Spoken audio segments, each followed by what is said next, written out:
bonjour. Ah oui, vous êtes nombreux quand même. Je ne m'y attendais pas, on m'avait prévenu, mais je n'y croyais pas. Tous ces gens qui viennent quand on leur parle de convention des droites, d'union des droites, de rassemblement de toutes les droites, de rassemblement populaire et même, qui sait, populiste, d'alliance entre le Rassemblement national et les Républicains, et même de rassemblement des populistes avec des dissidents de France Insoumise, dans tous ces mots interdits, impossibles. On m'avait dit que les gens aimaient les chimères, mais je ne croyais pas que ce fût à ce point. Non, vous croyez où, franchement? Aux États-Unis? En Hongrie? En Pologne? En Italie? En Autriche? Non, mais vous croyez vraiment que vous allez échapper au second tour Marine Macron et à la réélection de Macron? Vous n'êtes pas sérieux, pas raisonnable. Vous n'y croyez pas quand même. Je sais que Joseph de Maistre disait que le peuple français était le plus facile à tromper, le plus difficile à détromper, le plus puissant à tromper les autres, mais enfin quand même. C'est réglé, c'est plié, vous êtes venus pour rien. Circulez, il n'y a rien à voir. Vous savez que vous êtes en France quand même, et qu'en France, on a la droite la plus bête du monde. Vous savez quand même que c'est breveté dans le monde entier. On est le pays des droits de l'homme et la droite la plus belle du monde. Et ça va ensemble. Non, vraiment, vous n'êtes pas raisonnable. Et puis, j'ai bien lu le thème de la Convention. Comment trouver une alternative au progressisme? Comment et pourquoi chercher une alternative au progressisme? N'entendez-vous pas, dans ce terme doux, le nom de progrès? Songez-vous au sort de nos ancêtres paysans qui souffraient de la famine et à Louis XIV martyrisé par les médecins de Molière? Non, vous n'êtes pas sérieux, pas raisonnable. Le progrès, c'est la grande affaire de notre temps, la grande religion de notre temps. Autre chose que Jésus-Christ ou Moïse. Et depuis 2 siècles, vous vous rendez compte? Comment refuser le progrès qui nous tend les bras? Comment ne pas louer cette magnifique révolution industrielle qui a permis la boucherie de Verdun? Comment ne pas louer cette science qui nous a donné la bombe atomique? Comment ne pas s'extasier devant la sublime révolution française qui a donné la terreur et ces lendemains qui chantent communistes, qui ont donné le goulag? Oui, franchement, comment ne pas être progressiste? Il faut dire qu'on a longtemps hésité. Il y avait de quoi, à côté de ces massacres si progressistes, il y avait aussi les antibiotiques, la pénicilline, la sécurité sociale et la cortisone pour la voix. Mais depuis quelques décennies, la moindre hésitation n'est plus possible. Le progressisme n'est plus discutable. Le règne de l'individu libre a abattu les vieilles barrières entre les humains et les anciens préjugés. Le patriarcat est mort et les femmes sont libérées de millénaires d'oppression. Les esclaves ont été sortis de leur fer. Caroline de Haas et Rokhaya Diallo sont reines du monde. C'est quand même autre chose que Bonaparte et Victor Hugo, quand même.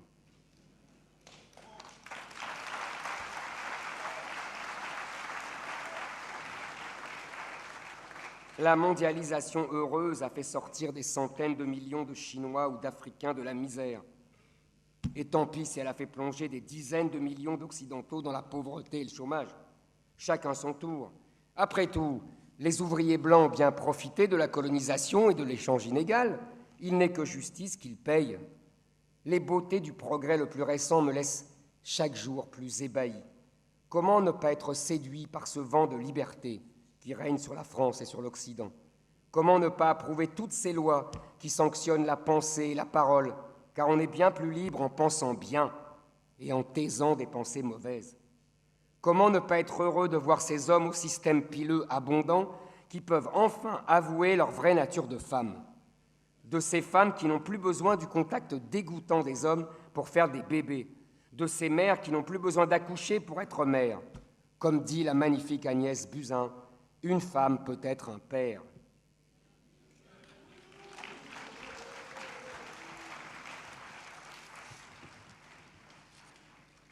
Comment ne pas être emporté par le niveau brillant des copies de ces innombrables bacheliers qui s'amoncellent chaque année? Comment repousser le charme entêtant de ce langage inclusif avec tous ces petits points qui ressemblent au petit train de notre enfance? Comment ne pas goûter l'inventivité verbale de nos maîtres? Féminicide, préjugés genrés, lutte intersectionnelle, femme racisée, ce sabir magnifique que seuls des ringards refusent d'adopter. Comment ne pas être ébloui par l'élégance des tenues de notre ministre préféré, Sibeth Ndiaye, sommet de la distinction française.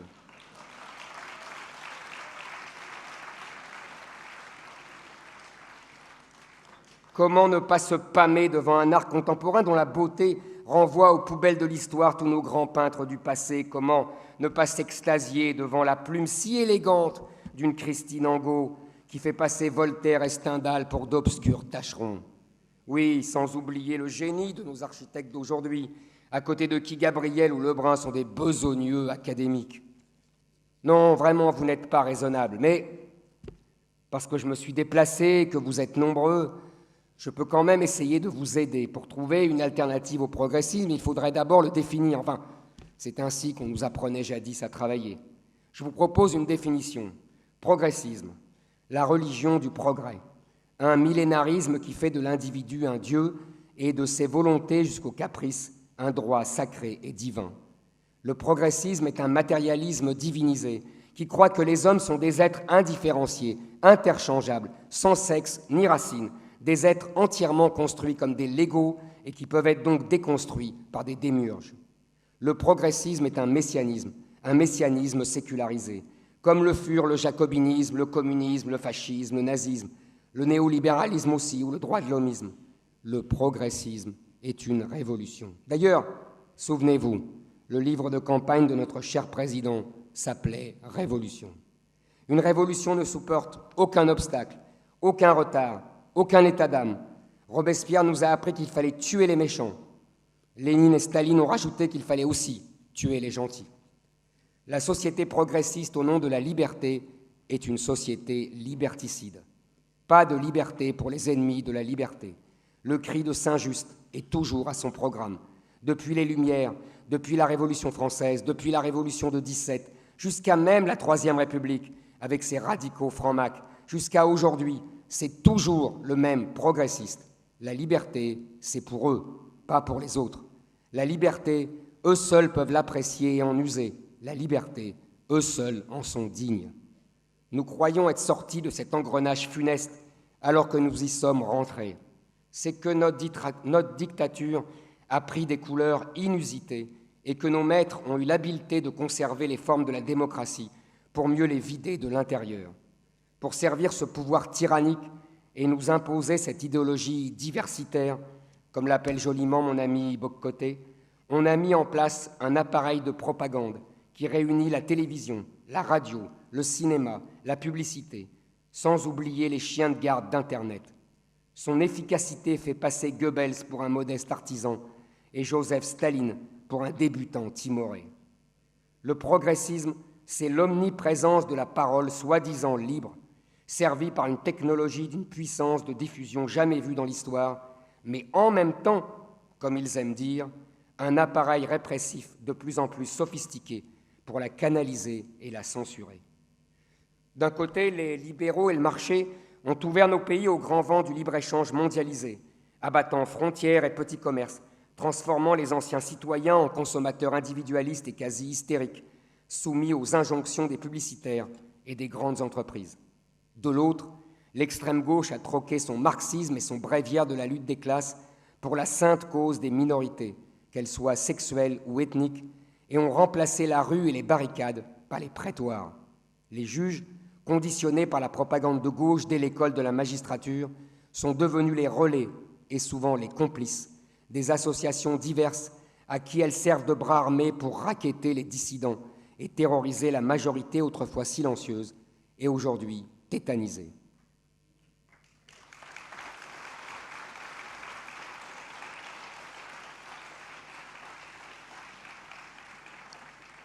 Tous ceux qui se sentaient à l'étroit dans l'ancienne société régie par le catholicisme et le code civil, tous ceux à qui on avait fait miroiter une libération et qui y avaient légitimement cru, les femmes, les jeunes, les homosexuels, les basanés, les juifs, les protestants, les athées, tous ceux qui se sentaient minorité mal vue au sein de la majorité des mâles blancs hétérosexuels catholiques et qui ont joyeusement déboulonné la statue au rythme saccadé des déhanchements de Mick Jagger, tous ceux-là ont été les idiots utiles d'une guerre d'extermination de l'homme blanc hétérosexuel. Non pas un mouvement de libération des femmes, non pas un combat pour l'égalité entre hommes et femmes, non pas même un abaissement de tous les mâles au nom d'une revanche universelle contre le patriarcat. Rien de tout cela. Le seul ennemi à abattre, c'était l'homme blanc, hétérosexuel, catholique, le seul à qui on fait porter le poids du péché mortel de la colonisation.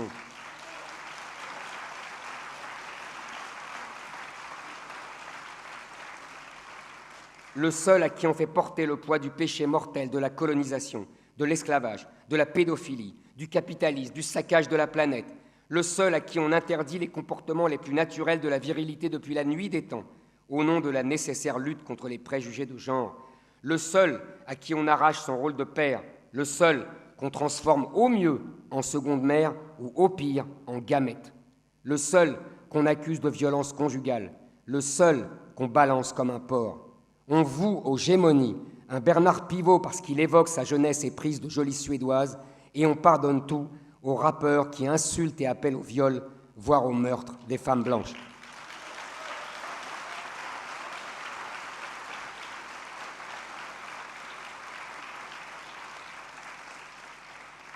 Je vous invite à lire la prose des indigénistes, des féministes racisées, des luttes intersectionnelles qui gangrènent nos facs après avoir pourri les plus grandes universités américaines. Que disent-elles? Qu'elles sont d'abord noires ou arabes ou musulmanes, qu'elles appartiennent à leur race. Oui, elles ont le droit d'employer le mot. À leur religion, l'islam, à leur pays, en tout cas celui de leurs parents, qu'elles n'ont que faire d'une solidarité avec des femmes qui sont d'abord pour elles des Françaises, des bourgeoises et surtout des blanches. Que leurs hommes sont ce qu'ils sont, avec leurs défauts, leurs énormes préjugés de genre et même leur violence, mais qu'ils sont ainsi non parce qu'ils sont des hommes, mais parce qu'ils ont été dominés et asservis par l'homme blanc, que leur seul ennemi est l'homme blanc et qu'elles ont besoin de leurs hommes pour l'abattre. Celles-là ont compris l'évolution du rapport de force. L'homme blanc, hétérosexuel catholique, n'est pas attaqué parce qu'il est trop fort, mais parce qu'il est trop faible. Non parce qu'il est assez tolérant, mais parce qu'il l'est trop. C'est le faible et humaniste Louis XVI qu'on guillotine, pas l'inflexible et puissant Louis XIV. Il faut donc sonner l'halali, achever la bête blessée. Sioran nous avait prévenu, tant qu'une nation a conscience de sa supériorité, elle est farouche et respectée. Dès qu'elle ne l'a plus, elle s'humanise et ne compte plus. Tant que les féministes blanches continuent de les rejoindre dans ce seul combat contre l'homme blanc hétérosexuel, elles sont les bienvenues. De même, pour les mouvements homosexuels, LGBTQ et autres XYZ. Dès que tout cela ne veulent plus se cantonner à cette seule lutte à mort entre les races et les religions, ils redeviennent, tel le carrosse de Cendrillon redevenant citrouille, que des salles blanches bourgeoises. Formidable, exceptionnelle réussite. Nos progressistes, si brillants, si arrogants, si férus d'avenir et se souciant du passé comme de leur dernier iPhone, qui croyaient avoir dépassé le stade archaïque de la guerre des nations et de la guerre des classes, nous ont ramenés à la guerre des races et à la guerre des religions. Ils ont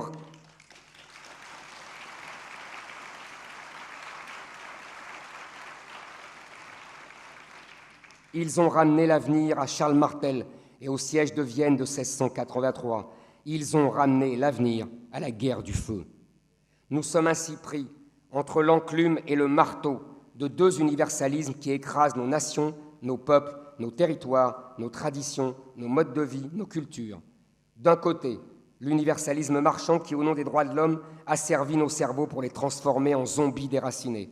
De l'autre, l'universalisme islamique qui tire profit très habilement de notre religion des droits de l'homme pour protéger son opération d'occupation et de colonisation de portions du territoire français, qu'il transforme peu à peu, grâce au poids du nombre et de la loi religieuse, en enclave étrangère. En ce que l'écrivain algérien Boualem Sansal, qui a vu les islamistes en Algérie opérer ainsi dans les années 80, appelle des républiques islamiques en herbe. L'universalisme droit de l'homiste nous empêche de nous défendre au nom d'un individualisme borné qui ne voit pas que ce ne sont pas des individus qui sont en cause, mais des grandes masses, que ce sont des civilisations qui s'affrontent sur notre sol dans un combat millénaire et non pas des individus qui se côtoient dans le court laps de leur vie sur Terre. Ces soi-disant libéraux ont oublié la leçon d'un de leurs maîtres les plus réputés, Benjamin Constant, qui disait « Tout est moral chez les individus, tout est physique dans les masses. Un individu est libre parce qu'il n'a en face de lui que d'autres individus de même force. Dès qu'il entre dans une masse, il n'est plus libre. » Ces deux universalismes sont à la fois rivaux et complices. Le marché s'adapte à tout tant qu'il peut faire du profit. Il a placé ses hommes à la tête de l'État pour utiliser son monopole de la contrainte légitime comme bras armé. Ainsi, l'État français, qui fut le génie bienveillant des populations françaises, qui le protégea des féodaux et des prédateurs étrangers, qui fit de ce peuple rassemblé sur le territoire entre la Méditerranée et l'Atlantique la grande nation, crainte dans toute l'Europe et le monde entier, est devenue, par un retournement incroyable, l'arme de destruction de la nation et de l'asservissement de son peuple, du remplacement de son peuple par un autre peuple, une autre civilisation.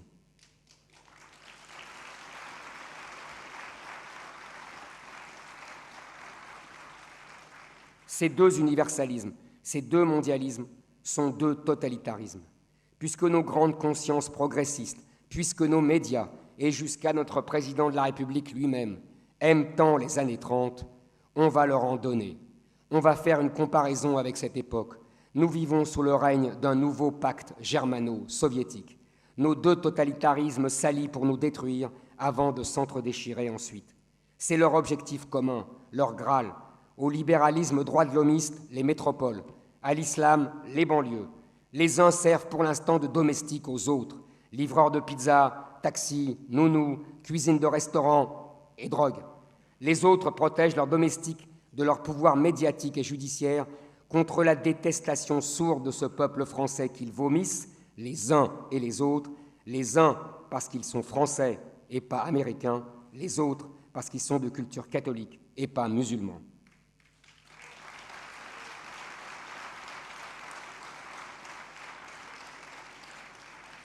De nombreux bons esprits ont comparé ces dernières années l'Union européenne à la défunte Union soviétique et l'arme monétaire de la BCE au char du pacte de Varsovie lancé au service de la doctrine Brejnev de la souveraineté limitée. On voit actuellement en Italie, en Angleterre, comment les parlements et les juges combattent avec une rare efficacité la volonté des peuples. Le droit et les procédures, soi-disant constitutionnelles, contre la liberté des peuples, on est revenu en plein dans les régimes qui se prétendaient eux aussi démocratie populaire. Quant à l'islam, nous avons l'embarras du choix. Dans les années 30, les auteurs les plus lucides qui dénonçaient le danger allemand comparaient le nazisme à l'islam. Oui, l'islam, ils disaient l'islam et personne ne leur reprochait de stigmatiser l'islam. À la limite, beaucoup trouvaient qu'ils exagéraient un petit peu. Bien sûr, disaient-ils, le nazisme est parfois un peu raide et intolérant, mais de là à le comparer à l'islam.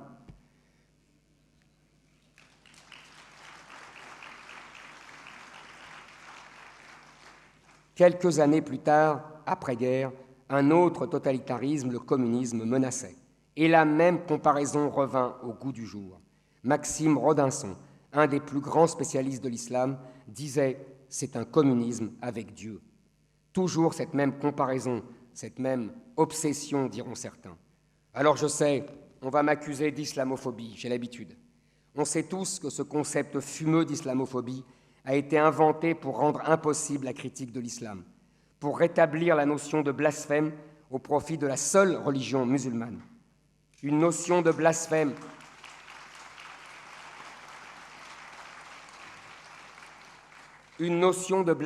abolie, je le rappelle, en 1789. Mais les progressistes qui sacralisent la révolution ne sont pas à une contradiction près et sont prêts à bazarder un de ces acquis pour protéger leur cher islam.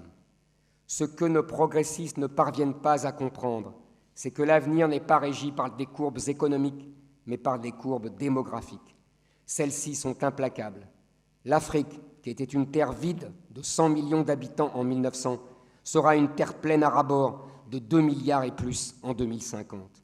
L'Europe, qui était alors une terre pleine de 400 millions d'habitants, 4 fois plus, n'est montée qu'à 500 millions. 1 pour 4, le rapport s'est exactement inversé. À l'époque, le dynamisme démographique de notre continent a permis aux Blancs de coloniser le monde. Ils ont exterminé les Indiens et les aborigènes, asservi les Africains. Aujourd'hui, nous vivons une inversion démographique qui entraîne une inversion des courants migratoires, qui entraîne une inversion de la colonisation. Je vous laisse deviner qui seront leurs Indiens et leurs esclaves. C'est vous.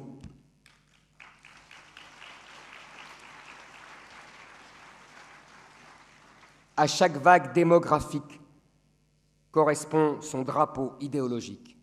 La France du XVIIIe siècle, on l'appelle à l'époque la Chine de l'Europe, conquiert le continent avec les droits de l'homme.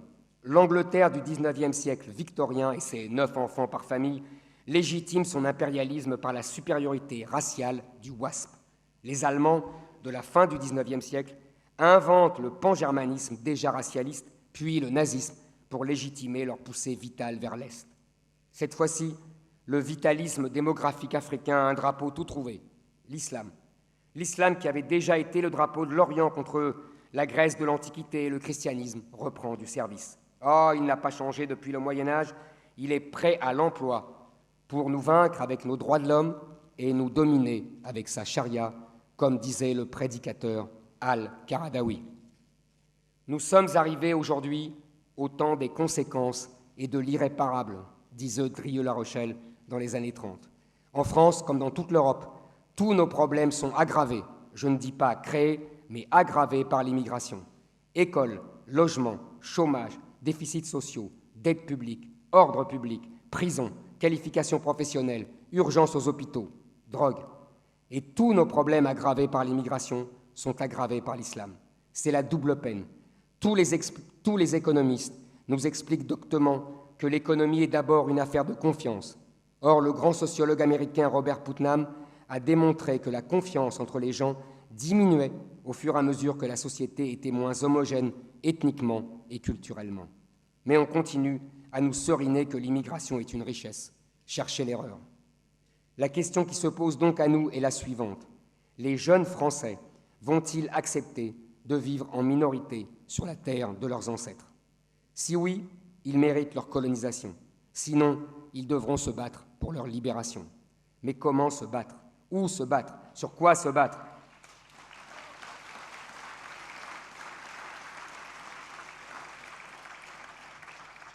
Se battre comme certains l'ont fait depuis des années courageusement avec les vieux mots de la République, la laïcité, l'intégration, l'ordre républicain. Malheureusement, ces mots n'ont plus de sens. Immigration, intégration, délinquance, incivilité, vivre ensemble et même assimilation, république, valeurs républicaines, état de droit, tout cela ne veut plus rien dire. Tout a été retourné, dévoyé, vidé de son sens. Les vieux socialistes comme Jaurès ou Blum n'appelleraient plus République ce que nous appelons aujourd'hui République. Tous ceux qui s'accrochent encore à ce vieux langage républicain sont aussi désuets que le fut Charles X lorsqu'il voulut, à l'aube de son règne, rétablir le sacre d'antan à la manière de ses ancêtres, rois absolus. Il fut ridicule, car entre-temps, la Révolution et l'Empire avaient tout balayé. Les débats idéologiques contemporains sont comme les chansons d'aujourd'hui, des reprises des tubes des années 80. Laïcité ou liberté, intégration ou assimilation, droit d'asile, ouverture ou fermeture, ils ne correspondent plus à notre époque. Ces questions, ces débats sont dépassés, désuets, obsolètes. Des questions mortes qui errent encore comme les âmes mortes de Gogol. L'immigration, c'était naguère venir d'un pays étranger pour donner à ses enfants un destin français. Aujourd'hui, les immigrés viennent en France pour continuer à vivre comme au pays. Ils gardent leur histoire, leurs héros, leurs mœurs, leurs prénoms, leurs femmes qu'ils font venir de là-bas, leurs lois qu'ils imposent de gré ou de force aux Français de souche qui doivent se soumettre ou se démettre, c'est-à-dire vivre sous la domination des mœurs islamiques et du halal ou fuir.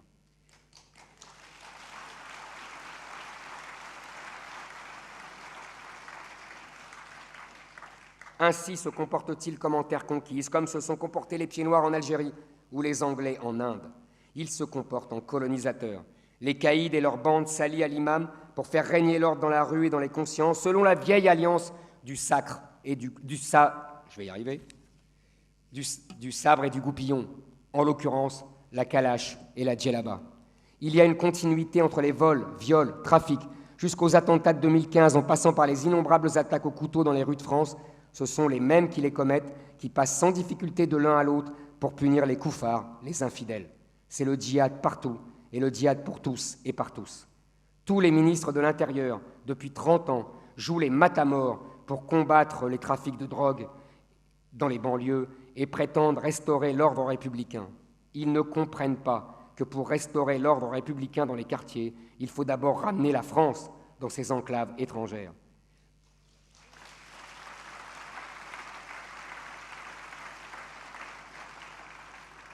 Dans la rue, les femmes voilées et les hommes en djellaba sont une propagande par le fait, une islamisation de la rue, comme les uniformes d'une armée d'occupation rappellent aux vaincus leur soumission. Au triptyque d'antan, immigration, intégration, assimilation, s'est substitué invasion, colonisation, occupation.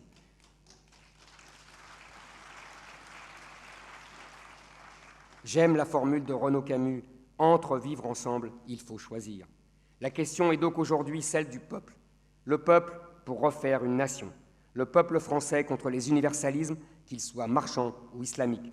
Le peuple français à la fois contre les cosmopolites citoyens du monde, qui se sentent plus proches des habitants de New York ou de Londres que de leurs compatriotes de Montélimar ou de Béziers, et le peuple français contre l'universalisme islamique, qui transforme Bobigny, Roubaix, Marseille en autant de républiques islamiques et qui brandit des drapeaux algériens ou palestiniens lorsque son équipe de football gagne, enfin son équipe de cœur, l'équipe du pays de leurs parents, pas l'équipe de leur carte d'identité ou de leur carte vitale. Nous devons tout remettre sur ce pied. Nous devons tout remettre sur pied. Nous devons nous affranchir de la religion des droits de l'homme, puisqu'elle a oublié qu'elle s'adressait aussi aux citoyens. Lamartine écrivait dans l'Histoire des Girondins, quand il y a contradiction entre des principes et la survie de la société, c'est que ces principes sont faux, car la société est la vérité suprême. Nous devons nous affranchir des pouvoirs de nos maîtres, médias, universités, juges. Nous devons restaurer la démocratie qui est le pouvoir du peuple contre la démocratie libérale qui est devenue le moyen, au nom de l'état de droit, d'entraver la volonté populaire. Nous devons abolir les lois liberticides qui, au nom de la non-discrimination, nous rendent étrangers dans nos propres pays. Nous devons au contraire partout remettre à l'honneur le principe de la préférence nationale qui n'est rien d'autre que le fondement d'une nation qui n'a de raison d'être que si elle privilégie les siens au détriment des autres.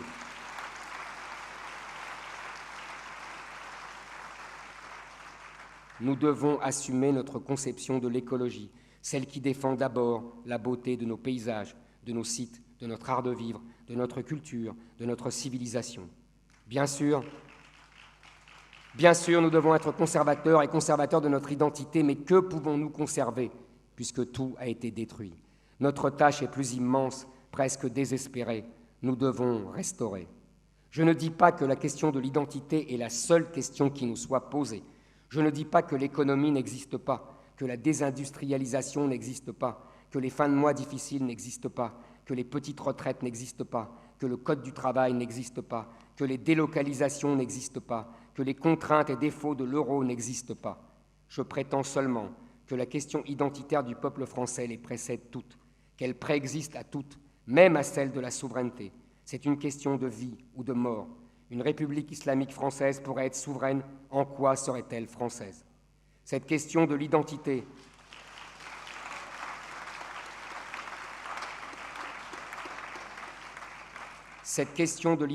est aussi la plus rassembleuse, car elle réunit les classes populaires et les classes moyennes, et même une partie de la bourgeoisie qui est restée attachée à son pays. Oui, elle réunit toutes les droites jusqu'à une gauche restée près du peuple français, sauf la gauche internationaliste et la droite mondialiste qui est déjà passée chez les progressistes macronistes et pour qui la France n'existe plus, et pour qui importent seulement les villes dans le monde où sont localisées les banques qui gèrent son argent.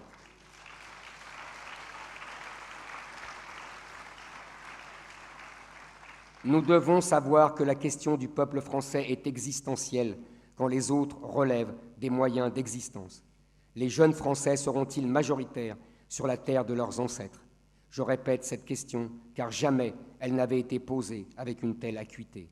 Dans le passé, la France a été menacée de dislocation, de polonisation, comme on disait en référence au partage de la Pologne.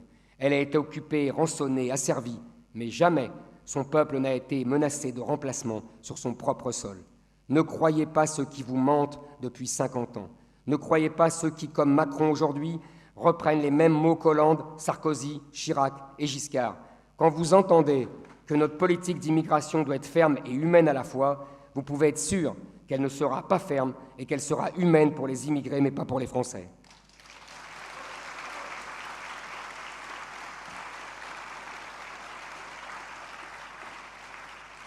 Ne croyez pas les démographes et leurs porteurs médiatiques de bonnes nouvelles. Souvenez-vous de la phrase de Churchill qui disait « Je ne crois qu'aux statistiques que j'ai trafiquées moi-même ». Ne croyez pas les optimistes qui vous disent que vous avez tort d'avoir peur, vous avez raison d'avoir peur. C'est votre vie en tant que peuple qui est en jeu. Ne croyez pas ces optimistes qui sont comme les pacifistes de toutes les époques. Ils s'aveuglent volontairement. Ils sont comme Aristide Briand, ce grand pacifiste d'après la Première Guerre mondiale, qui criait « guerre à la guerre » et écrivait au chancelier allemand Stresemann « Je jette au panier, tous les jours, des rapports de mon état-major qui me montrent des preuves du réarmement de l'Allemagne. » De même, nos brillants d'aujourd'hui mettent au panier toutes les collections de Corans qu'on leur apporte remplies de sourates qui donnent l'ordre d'égorger tous les mécréants, les infidèles, les juifs et les chrétiens. Ne croyez pas les optimistes. Récitez-vous la célèbre phrase de Bernanos que beaucoup connaissent déjà. L'optimisme est la fausse espérance des lâches et des imbéciles. La vraie espérance est le désespoir surmonté. Mais je sais que si vous êtes ici, aujourd'hui, c'est que vous surmontez.